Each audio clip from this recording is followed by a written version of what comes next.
Elmwood Cemetery here in Memphis. You can hear the train in the background.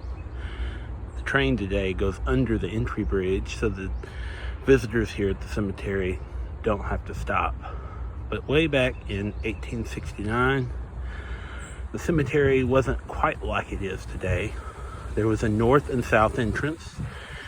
Visitors were common, so fires were kept at both entrances to keep the guests warm. Superintendent Phillips was in charge.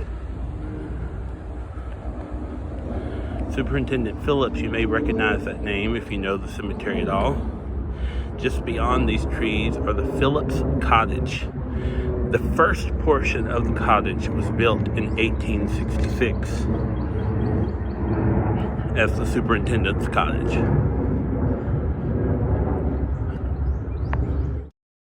It was a Sunday, much like today in 1869. Superintendent Phillips and his crew were hard at work. There were graves to be dug and graves to be filled. He saw one of the laborers, an Irishman by the name of Seaver, standing by the workers' cottage, and he yelled over to him in a toned manner, as some said, "Get over here and finish filling in these graves." Now others said he was just acting the role of the manager, telling the man to go to work, and the man yelled back, "I've never been paid to work on a Sunday." And then there were some accusations about the holding back of pay. And the superintendent goes on and he yells, "Well, clean out your stuff and be gone by tomorrow." There are stories, though, that said the man was already irate, as he had been told his term of work was coming up to an end in August. This happened in July.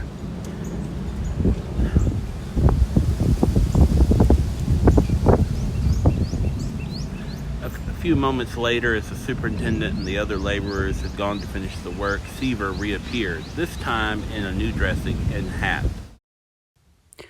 You should check out Elmwood 2002 to get a glimpse of what it really looked like at the cemetery that day. Seaver began to close the distance between himself and the superintendent. Other laborers knew what could happen. One laborer named Dougherty, brother of a Memphis police officer who would be well known in the coming years, tried to stop Seaver, trying to calm him down, trying to keep him away. The superintendent at this time began to run, and there was a shot.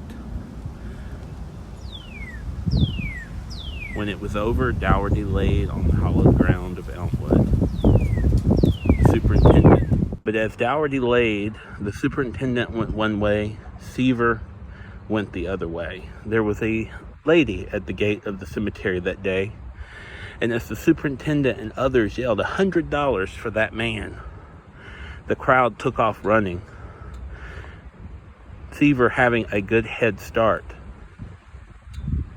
The crowd of men, laborers, visitors, and the like stood near the entrance.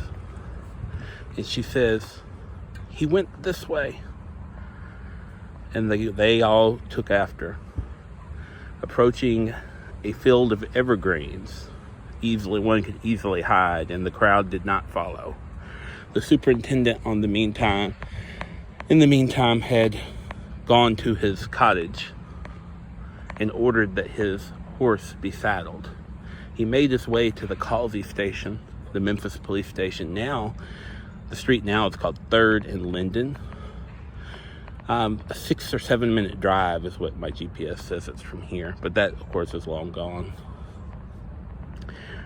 And the shout went out, "There's been a shooting at Elmwood."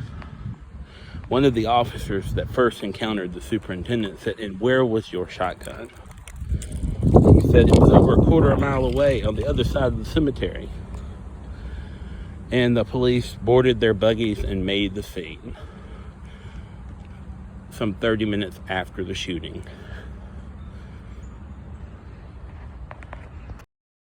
This story, as you read it, could be one that was published in the Commercial Appeal in our lifetimes or on Channel 3.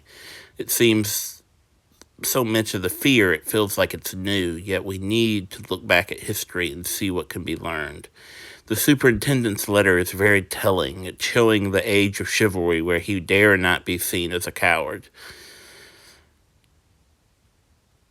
and opining if only the Memphis police would have had saddle horses as opposed to buggies so that the criminal could not go away. It would be several years before Seaver would be brought to trial. He had his supporters, as did the superintendent and the family of the lost man. He would be found guilty, but his supporters would win the day by appealing to the governor to reduce his time. Follow me for more at Roaming with Jerry on YouTube.